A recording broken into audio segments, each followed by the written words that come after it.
Ba-ba-da-ba-ba.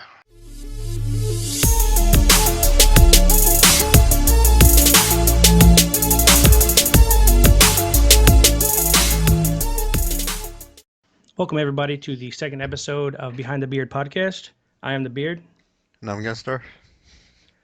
Today, we have a special guest with us, joining us on the podcast, Justin Robey, who is the senior producer at Xbox. He's worked on titles such as Rise, Son of Rome, Sunset Overdrive, and he's currently working on Crackdown 3 for the Xbox One. Welcome, Justin, and thanks for being here.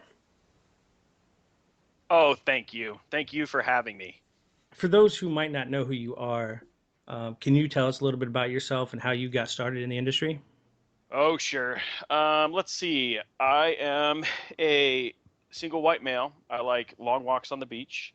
I am looking for, I'm just kidding. No, I started in the industry. It's interesting. Let's see. I actually was a military brat, kind of grew up all over the world.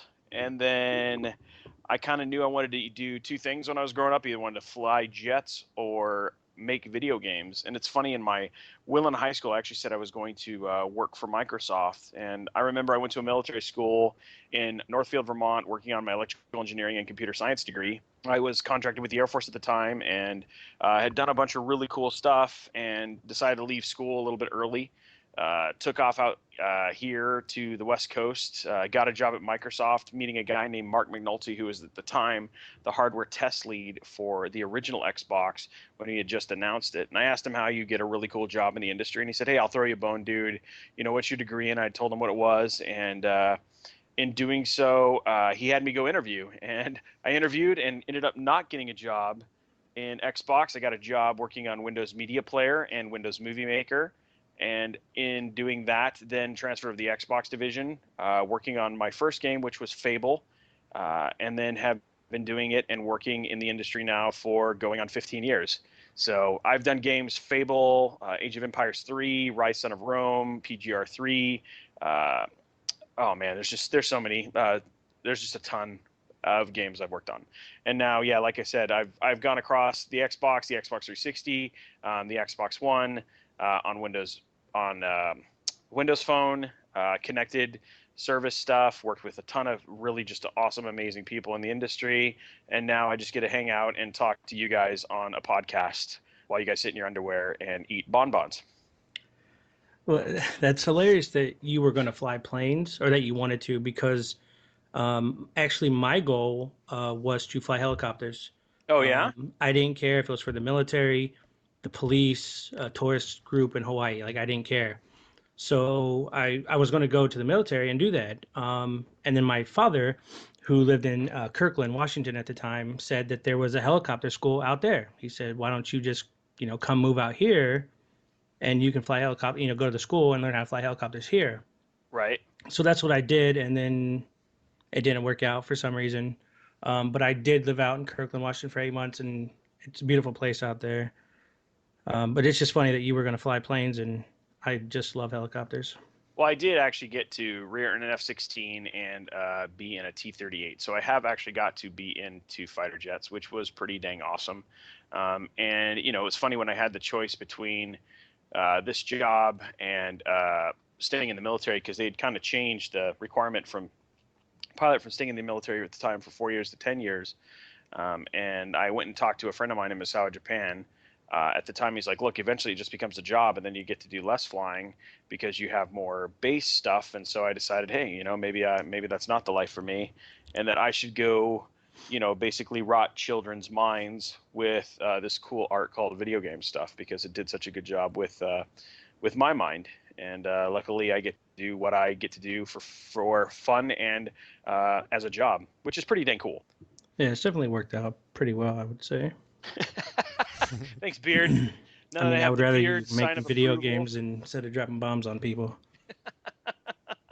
Well, you get to do it virtually, right? Like, if you want to, or like you can be into there's all sorts of different stuff. It's funny because my sister, who also works in the industry, she is a senior director for a company called, I just forgot the name of it, Z2 Live, who just got bought by King, but she does more mobile games. And then I do this over here on the on the Xbox platform, which is pretty cool. So we actually have two of my family members who actually work in the games industry.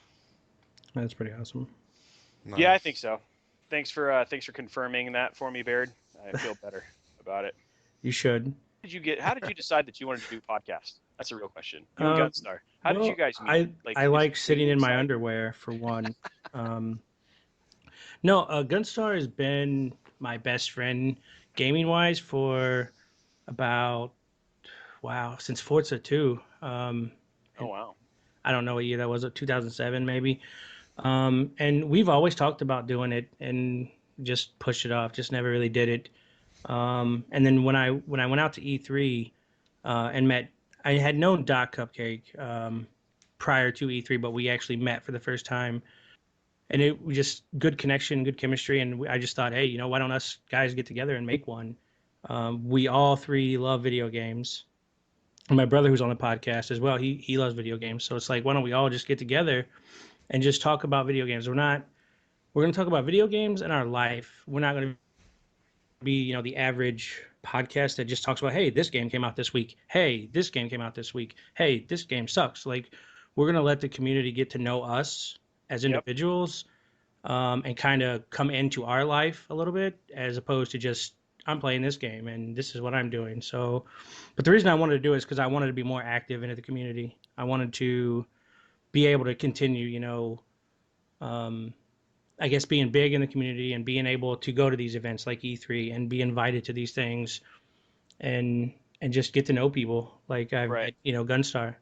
Video games they've brought a lot of people into my life that normally I wouldn't have met, and it's just been great. What about you, Gunstar? You've been strangely silent in this in the past little bit of this little podcast that we're doing here, this little news show, this little radio show. What's up with you, man? Are you just the technical guy? Yeah, I'm just here to listen, pretty much. Here to listen and edit. That's it. That's what he is. That's it. Like right there. Like he's the peanut gallery for That's it. everybody. And then I'll edit that out. That's what he too. does at church. He's a sound guy at his church too. He just goes there and listens and runs sound. He's Wow. really good at it. So you got 4 people on the podcast total, right? Yep. Yeah, it's me and Gunstar, Doc Cupcake, who couldn't be here, and then my brother No Dog, who couldn't be here as well. Okay. They were all in the first episode, and they'll be in the next episode. Doc was actually at Game Awards last night. Yep. So he's making the trip back home, and he's moving into a place closer to school. So he's just super busy and not able to be here today with us. Okay. So hey, did you guys watch the Game Awards? We did. That's We it. did. That's all you have to say about it. Basically, We did watch it. Yep. Yeah, I mean, I don't know. Some of the winners I was kind of iffy about, especially best multiplayer. I've never played Splatoon, and I'm sure it's a great game, but I just feel like Halo got snubbed out of that category. Okay. Yeah, I like Splatoon. Played actually quite a bit of it. I mean, those guys, it was a unique game, right? Like, it's all in all, like they had a really cool approach to how they did games. Like, they have a very approachable shooter. So, you know, it was cool to see something like that, like a bit of an underdog. What else did you see that surprised you? I mean, like, were you surprised about Witcher, or like, you know, who did you like besides Halo? What other ones did you find all that different than your own opinion? Maybe not. Okay. I don't know. I hadn't played Rocket League yet, so I'm not sure about the best sports racer. You haven't played it on PS4? Yeah, I hadn't played it yet, so I don't know. Oh, dude, I can't so really fun. judge it. I'm pretty stoked that that's actually coming to Xbox One. So that'll be super interesting. So I mean, question for you guys, I guess, all in all, like if you guys don't have a ton of opinions, so new games that released this week, we had Rainbow Six, we got Just Cause, and then we had our games for gold, like the Van Helsing game, and then we also released Thief. So have either of you played any Just Cause or Rainbow Six? I haven't, unfortunately. I played the Rainbow Six beta. Okay. And I enjoyed it. I do have Rainbow Six and Just Cause, but I'm still trying to get through Tomb Raider before I commit to anything else. Right. I did play The Incredible Adventures of Van Helsing, and that game is so in depth, and there's just so much going on with character sheets and the inventory and like the perks. There's just so many different things you can do, and it's very well done. And it's 4-player co-op, so it's definitely a blast to play. Now, is that like when we think about? I mean, because you and I mean, the way that we kind of met is we met in a game played Titanfall, right? At the time, me and Mike Ybarra were playing with the community. We wanted to check out Titanfall, and then I think we played for I don't know, dude. It was like what 14, probably 12 or 14 hours the We first played day it again, came out. again, again, again, again. Yeah, we did. We played again, again, again, again. I think I made it to like Gen 5, and then they had some ridiculous thing where I basically had to shoot like 15 pilots that were ejecting, and I was like, okay, I'm done. Yep, But that's when we I met quit. we met there, and then I found out that you were an achievement hunter like I was, and so at the time, like I wasn't even over 100,000 at the time. So given that, like, are we looking at when you think about the new game of gold? Because I know a lot of people for the last round, it was what was that game? It was like basically you got 1,000 points in like 2 hours from last games with gold. What is Van Helsing like? Are we talking about the same thing, or is this like a pretty is this like a pretty hard game to get 1K in? No, it actually, from just looking at the achievements, it looked pretty basic. There's only one achievement that I noticed that might be hard, and that was you have to have a hardcore character, which is Oh, okay, basically the same thing in Diablo. When you die, right. your character's gone. But everything else was just like kill 50 people, kill 100 people, kill 500 people, open 50 chests, open 100 chests, and it looked pretty simple. Okay, so neither one of you, because I haven't played Just Cause either. It's on my to-do list for the weekend. I know a lot of people, just given that it's had destruction, had a lot of people compared it to what they showed at for Crackdown. So obviously we're going to take a look at it. And I actually got to hang out with the guys a little bit at Gamescom, and I played it a little bit there. So I'm actually pretty stoked to play that. That's going to be an interesting one. And then I know one of our friends who we've played with quite a few times, Beard Bachelor in Seven Bachelor. He's a pretty big fan of the Rainbow Six series, and he's saying it's a lot of fun with a group. And so I was thinking maybe doing some group play with you guys, maybe later on your Twitch stream to check out Rainbow Six. But we'll let you get through Tomb Raider first before we make that a reality. Yeah, we definitely should. Being a multiplayer game, those are easy for me to jump into because Right. it's just playing for a few hours. It's like I can't jump into Fallout while I'm playing Tomb Raider. I'm gonna get sucked in, and then I'm never gonna go back to Tomb Raider. Tomb Raider has taken me kind of a long time to play because I'm literally going through every area, getting 100%, all the collectibles, all the challenges, all the secret tombs, and I've probably played it for 25 hours already, and I'm only at like 57% done. Jeez. It's Wow. such a great game.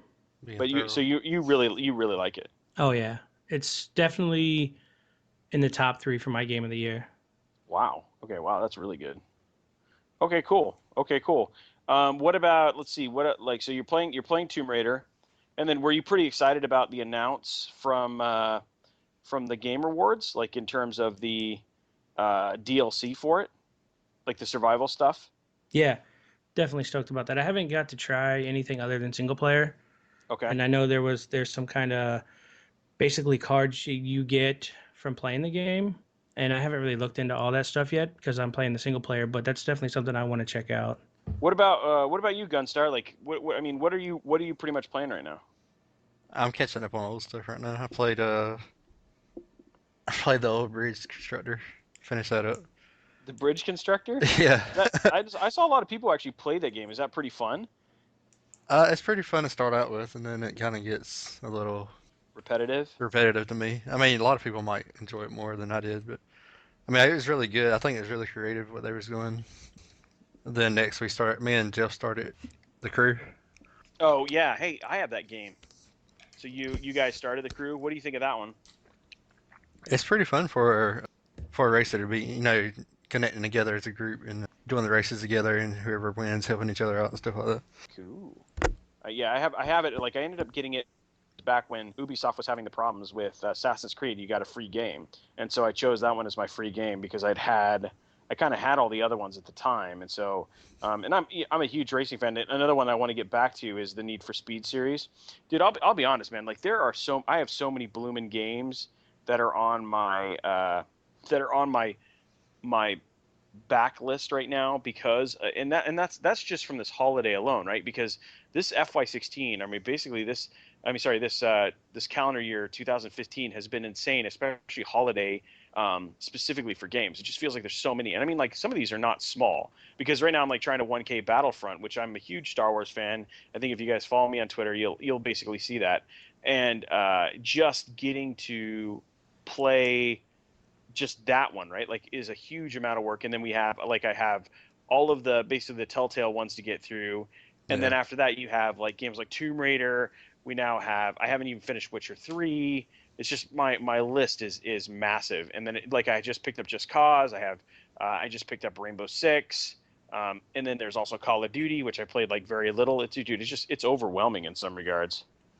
Yeah, the last 5 to 6 weeks, it's just been at least 2 big games each week come out.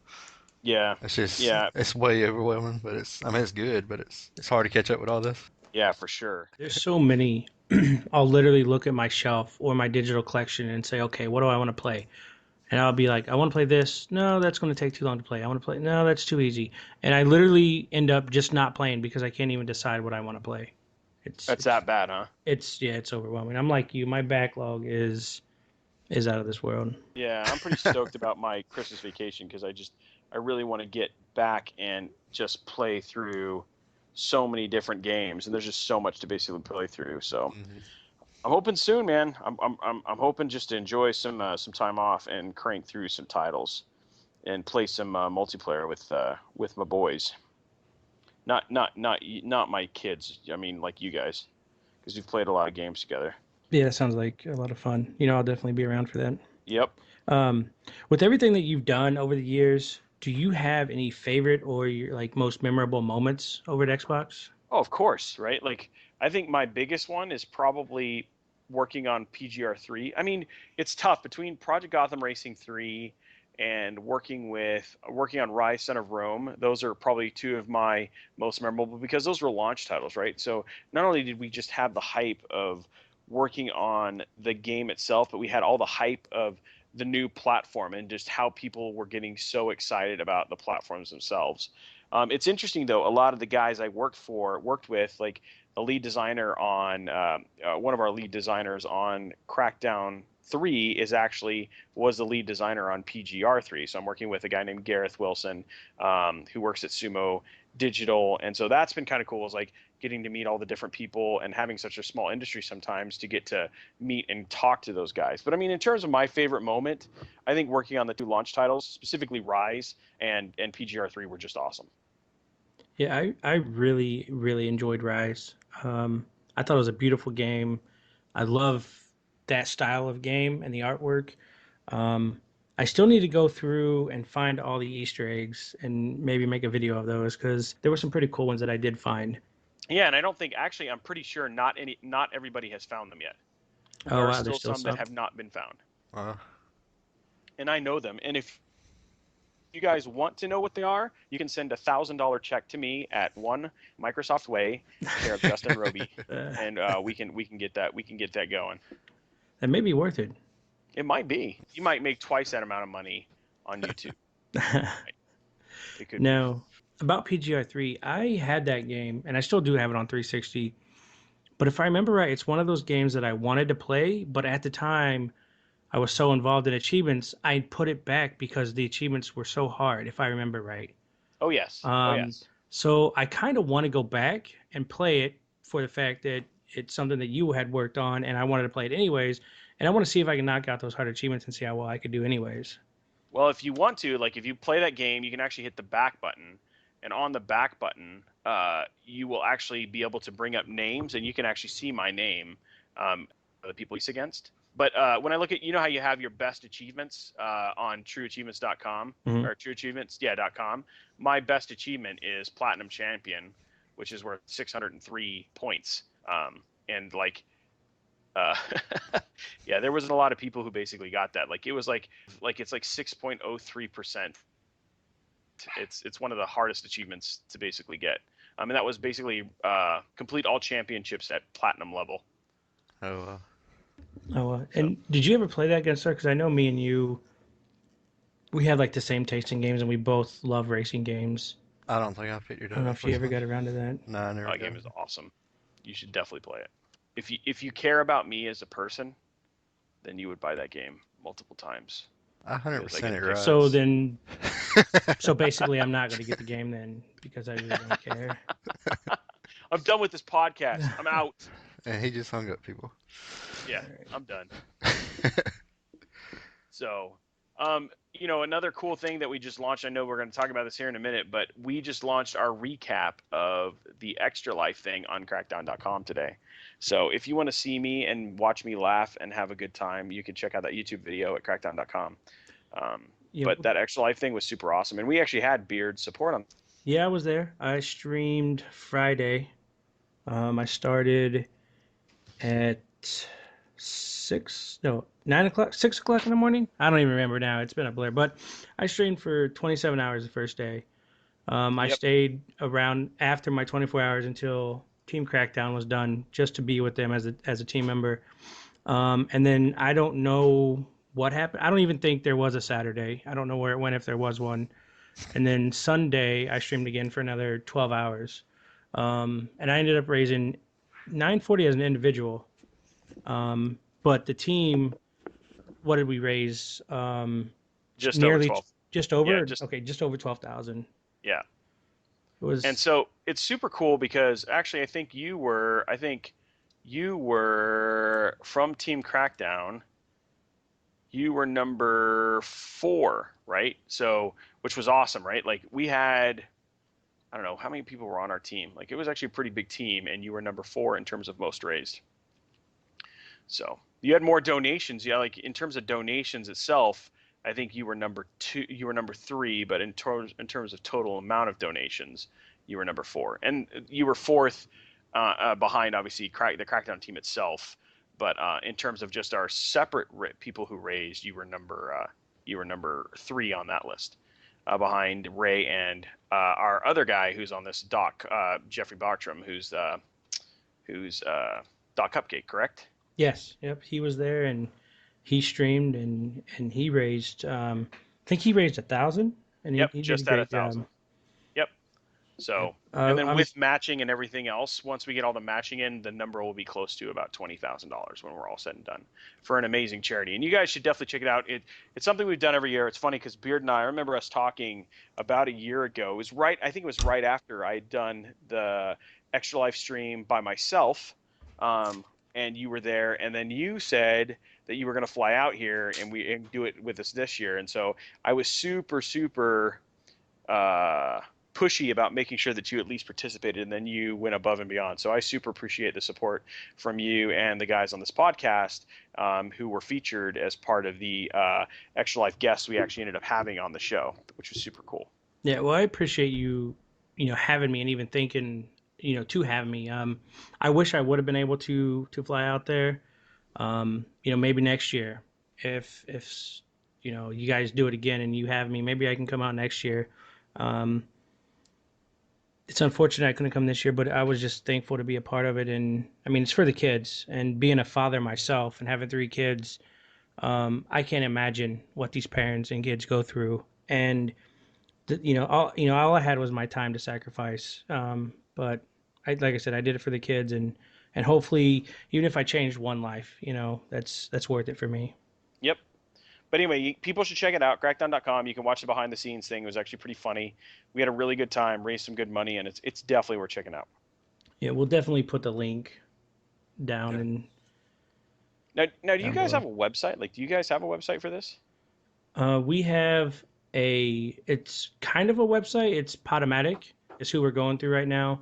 Once we finish this episode and edit it, I'm going to have a friend of mine who has a podcast, and he's going to show me how to upload it to Apple, or to send the information to Apple. Right. Because basically you get one shot at it. If you don't do it right, if you mislabel something, they just don't look at it and they won't look at it again, apparently. So I want to make sure it's done right. So we're going to submit it to Apple and to Windows so people can actually, subscribe, and then it'll go to their phone automatically or whatever their listening device is, and we're going to have it that way. Yeah, so it was just when you talk about sharing the link and stuff like that, I just didn't know what that meant or like how to basically get people to see this. Well, we're gonna, like I said, we have it on Podomatic, so it's basically a website, and then there'll be information below, and then we also put it on YouTube for now, um, so that people can go if they would rather listen to it on YouTube, they can Right. go do that. So the information will be in the description. Growing up, being a military brat, you said, was there a specific game that you just knew after playing this game, like this is what you wanted to do? Well, I think it's funny because I think my dad. It was kind of two funny anecdotes to that. Um, I started. I mean, I started really kind of being a gamer when I was about 8 years old. I had gotten my first 286 SX12, and the first game I ever got was Red Baron for the PC, and I was hooked from that moment on. And I remember the games I played back in those days. It was like really, honestly, it was the golden age of Sierra games. So it was like games like King's Quest, Space Quest, Loom, Monkey Island, and then there was games like Stellar Seven. I played a lot of flight sims like Red Baron, the Falcon 3.0 series, and then I remember one Christmas I got my first Nintendo, and so I think it's just funny is I knew how much I loved computers and how much I loved electronic entertainment, but I never honestly thought that I could ever do it, right? Like I don't think I comprehended it till I was in college. And then when I was in college and kind of started to learn, like I started playing around with people who were working on MUDs and stuff like that. And so I think that was kind of when I decided I was going to do it. But it was pretty funny. I remember when I got married to my wife, my dad did a toast at my wedding, and he remembers. See, I remember saying, because I was working at Xbox when I got married, is that he was like, look, he goes, my son would do nothing but play video games. And he goes, honestly, I didn't think he would actually amount to anything. And then lo and behold, he works at Microsoft and works at Xbox. So um, it's just funny how things work out. And it's I was actually I was a good student, and I was a fairly smart dude, and all in all, and very personable. So I've been told. But yeah, no, I've been very lucky and very blessed to get this thing that I have. But nothing that really, yeah, like I said, it wasn't really till college that I really kind of could figure out that this is something I really wanted to do, or that I could even do, right? Like it just seemed like unattainable, almost like, if I was going to be a professional football player or a professional basketball player, so to speak. Interesting, but the love was obviously always there. You just never thought that you'd ever be able to do it. Yeah, yeah. It just seemed like one of those things, right? It was almost unfathomable. And then when I finally found that and got on the path to actually do it, and it was not easy, right? Like I'd actually gotten hired at Xbox from within internal Microsoft 3 times. And two of the times, the games that I was going to work on, which I obviously can't mention, but two of the games I was going to work on actually got canceled while I was transferring over. And it wasn't until I got the third game and I got hired by a guy named Corey Kassoff that he says, look, dude, we're going to put you on Fable because there's no way that one's going to get killed, which was awesome. And then, getting to be the integration guy on that, I'm getting to meet Peter Molyneux, and then just all in all, letting that be your first game, getting to meet Danny Elfman. Dude, it was just, yeah, it was just awesome. And then ever since then, like I knew this is nothing I wanted to do. And then from there, it just became more about interacting with the community on top of getting to do my job, which is like why I get to do stuff like go to the shows. I've been to GameStop Manager Show. You see me a lot on the Extra Life stuff. Just I'm active on Twitter. A lot of people follow all that sort of stuff. So it's just been really cool. And honestly, it's you guys. It's the community. It's the fans that make what we do so awesome, and getting to interact with you guys. And that's where I've got to meet people like you, Beard, and play Destiny with Gunstar super late at night, with us all laughing during that one raid with Don Norbury and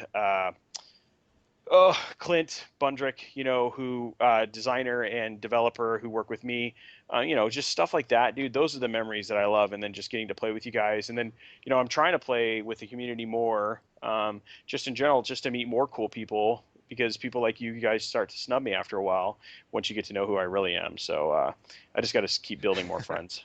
Yeah, that's probably your best bet, because I'm done after this, to be honest. You're done. Yeah, you don't want to be my friend anymore. You're over. Yeah. It's over. And we're wrapping up the podcast. Thank you very much. We're never talking to Robey again. But no, back to Destiny and the raid nights we had with Don and Clint it was so much fun. And hopefully, I mean, I know everybody has a big backlog of stuff to play, but hopefully we can get back to Destiny at some point, even if it's just one night a week or something. I know Maybe with a Playing Dawn new said they were down, expansion or something, but yeah. it'd be a lot of fun. Yeah, we should definitely hook that up. Yeah, I still got Okay. Gunstar to get in that.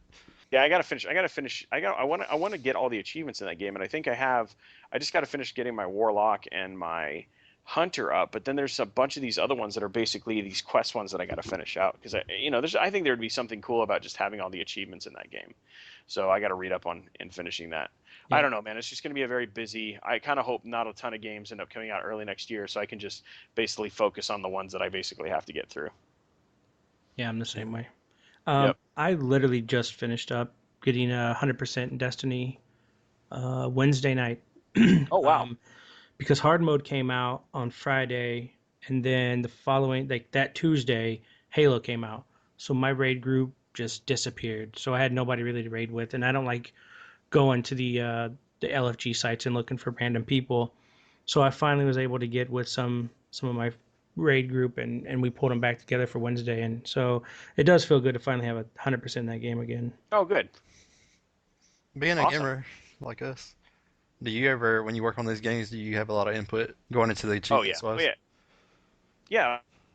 Oh yeah, for sure. Like in terms of for a lot of the Rise achievements, yeah, I worked really closely with the guys at Crytek in terms of coming up with those. A lot of the names, and then all of the DLC achievements were all done by actually myself and the DLC, and a couple people actually on the MS side, right? So yeah, we have a lot of feedback in terms of how much achievements are worth. But it all depends on the developer. Certain developers, like when we work with like Insomniac, those guys were all over, right? Like just super creative, funny dudes, and they don't need necessarily our help. And that's not to say that Crytek wasn't, but it was just with everything going on with a launch game, it was just there were things that were focuses and things that weren't. So, but it was fun, yeah. I get to have a lot of input, and like I said, work with some really amazing people, which is cool. So can you confirm that Crackdown's going to have 5,000 gamer score out of the box?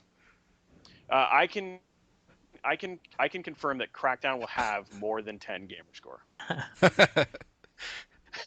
Speaking of Crackdown, do me a favor. I don't, with the question that he just had, I don't know how much input you have with Crackdown, but if you guys end up having a season pass and expansions to come out, please let there be achievements. Like that is the most frustrating thing as a achievement hunter and a gamer, is when I buy a season pass and then I find out there's no achievements with the new content.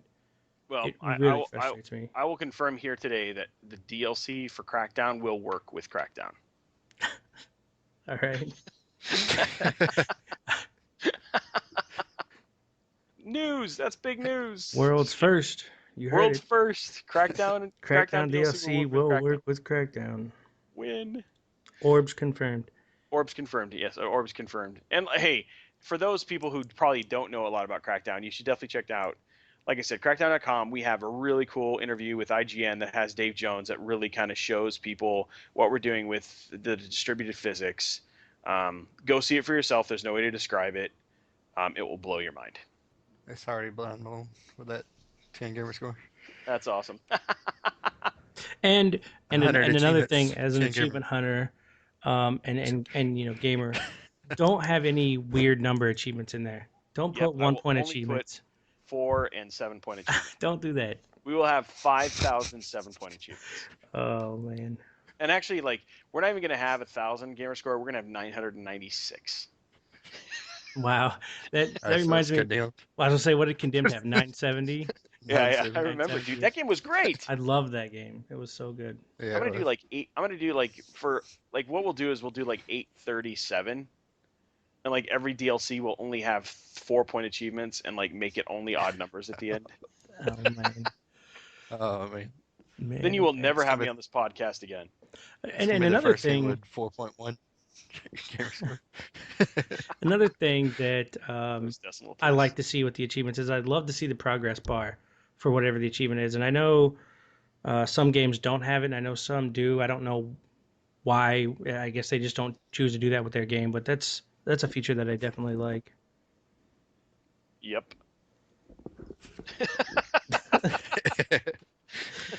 Yep.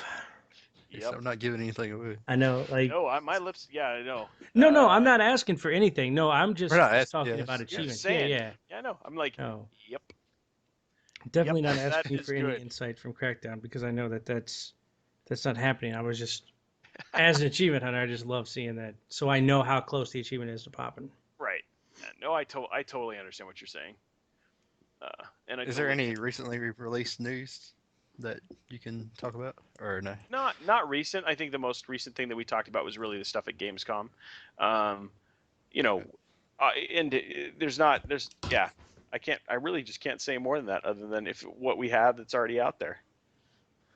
That's fine. That's fine.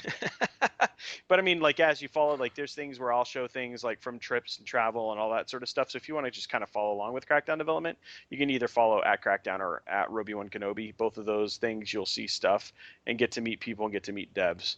But we have lots of cool community focus level stuff that's going to be coming in the near future. Like there's going to be lots of stuff. So just pay attention. Like I said, Crackdown.com. There's new, like we just added new features. There's going to be ways to interact with us. So just there's stuff coming. Be patient. I have nothing to announce at this time. I did notice on the website, and again, I know you can't talk about it, but one thing that fans can do is obviously pay attention to the website, and there's apparently going to be some kind of custom controllers that I noticed Yep. on there. So Yeah. that's going to be an interesting. I'm definitely interested in those. So yeah, actually, the thing is that and I can say that very soon you'll actually get to see the entire thing. We just got finished signing off on the final design, so you actually will get to check that out on Crackdown.com here pretty soon. So I know a couple of people actually won those from Gamescom. They take I'll be honest, like those things take a long time to get done, and so we did our little sneak peek, and then we'll have the full one here pretty soon, actually. And are those going to be things that anybody can buy, or are they going to be like a limited No, edition? nope, no, they're only you can only win them. Oh, okay. So, but is it true that everybody who listens to Behind the Beard podcast is going to get one? Is that right? It is true that everybody who listens to Behind the Beard podcast will be able to see the picture when it goes live. Boom, On world's Crackdown.com. first. So, what about the onesies? I think we should yes, bring that up. onesies are a big deal, and so like it's funny because we've had a lot of this talk on the team about getting those done, and actually I really wanted to wear them for the Extra Life thing, and it's funny because we were looking at the sale for we have a Microsoft store on site, and one of the Black Fridays deals was Xbox and Microsoft onesies, and I was like, see, they are popular. So I think the Crackdown 3 onesie, I'm working on it. Jared and all of you guys who listened, Gunstar, all of you who were there that night and we talked about the onesie, I am working on getting the Crackdown onesies. But if you really want to get a Crackdown onesie, you need to tweet at Crackdown and tell them that you want the onesie. Because, I mean, the thing is you, the community, you can make the onesie happen. Yeah, I know N7 Bachelor and There Can Be Only One would definitely be happy about that because I think they were going crazy in the stream because we were playing something while I was streaming, and that's what brought it up. And if you tell Jared to tweet at Crackdown, I'm pretty sure he's going to do it every day. Yep. So be ready for that. Yep. So there you go. I'm ready. Just let at Crackdown know. Those are the people. Those are the decision makers. There you go, Jared. There you go, Jared. That's for you. Every 5 seconds, tweet him. That'd be awesome. Just don't forget us fat guys. If it ever becomes a possibility for the onesies. Hey man, we'll make them all work. We'll have special beard editions, right? So in case you even shave your beard, you guys shave your beards, you'll still have beards sewn into the onesie. Nice. So be a hoodie with it, and it's got there you go, onesie hoodie. Make sure it zips up and it's like an agent's face. Straight up, yeah. Oh man, these are getting expensive. They're gonna be like $500 when they actually go live. You have to buy them. Wow. And all of them go to help save a fairy who is being attacked during Christmas. So great cause. Buy a onesie, save a fairy. There you go. Buy a onesie, save a fairy. So do you just get lucky with working on the big titles, or? No. It seems like everyone that you're working on is just a big hit every time.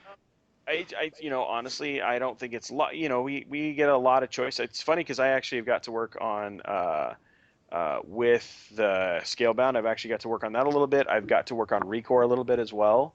I was there when Recore first started, and it as it basically got kind of brought to fruition and started working with the guys at Armature and helped bring that game to life, and then handed that off to really super talented producer out there named Craig Knapp, and he's basically at the helm on the Microsoft side now.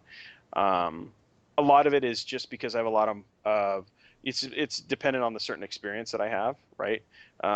Given that the multiplayer mode is the thing that has the destruction, and I have done a lot of MP between working on Rise, on Ron, helping with a myriad of other on Counter-Strike and some other myriad of different multiplayer titles. I have a lot of experience and have played a lot of MP, and so I end up on titles that usually have stuff like that, or a heavy community and social front end. But yeah, it just depends on the experience. But I have gotten lucky, but a lot of that has to do with they've needed my expertise. It's just kind of the way it works, right? In the end, it is a job, but it is a pretty awesome job. So, but Yeah. Everybody has skill sets. I'm working with a super talented guy named John Noonan, who some of you have probably followed along on Twitter, but he is just, man, that guy's a heck of a producer, and he's got a great mind for single player games. And so it just, like I said, it's just people fit roles and they work really well together. And I think it's just a mixture of those things ends up just making a great team. So Yeah. I still feel like Rise is one of the best looking games on Xbox One. Still, yeah, with all it holds up till all these new releases. I think it still holds up. yeah, thanks, man. We worked hard, and Crytek. I mean, that's what Crytek. I mean, Crytek just has magic with their Cry engine, and working Yeah. with their graphics devs. Yeah, there are some smart dudes over there who were using words like tessellation and all that other stuff way back in the day, right? And it was really cool to get to work with them and be a part of bringing that engine to next gen. Man, you talk for an hour and your throat starts to get dry. I think that all of your guests, you should have to mail them from now on, high-end bottled water.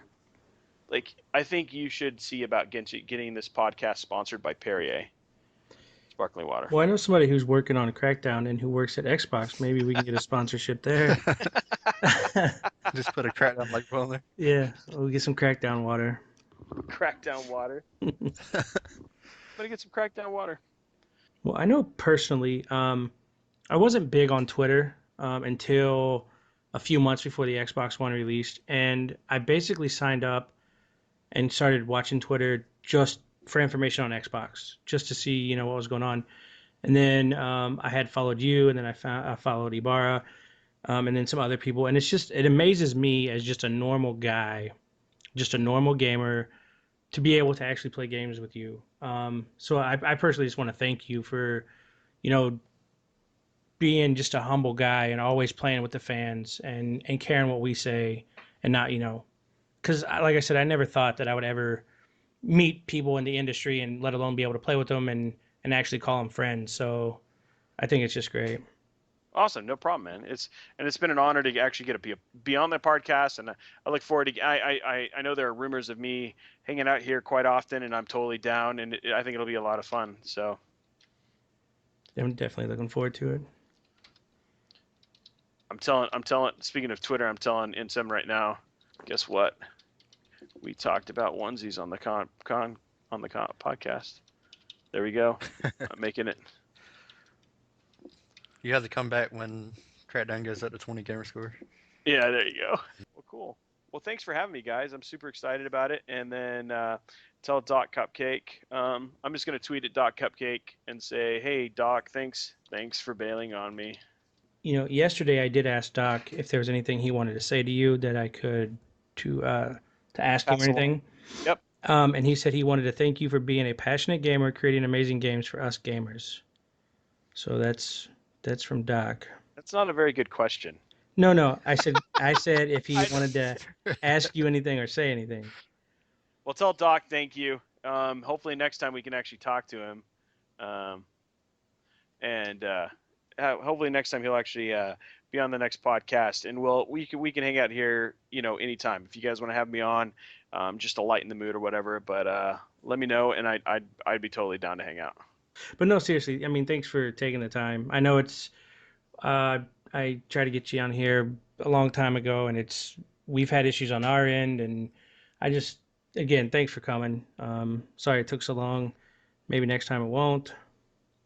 Yeah, just let me know. Uh, And like I said, I'm willing anytime. Just you can even if you want to ask me weekly, just say, hey, you got time to record? I'll jump on and talk to you guys for a while. Hey, awesome. I think we're gonna definitely record every 2 weeks. As a new podcast, we don't have really a lot to talk about yet, and we don't want to bore everybody with a weekly podcast that's just rambling. Right.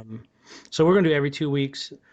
This is what we're thinking. Every 2 weeks we're gonna record, and then at the end of every month we're gonna have like a community day with Behind the Beard, and we're gonna have a podcast live on YouTube.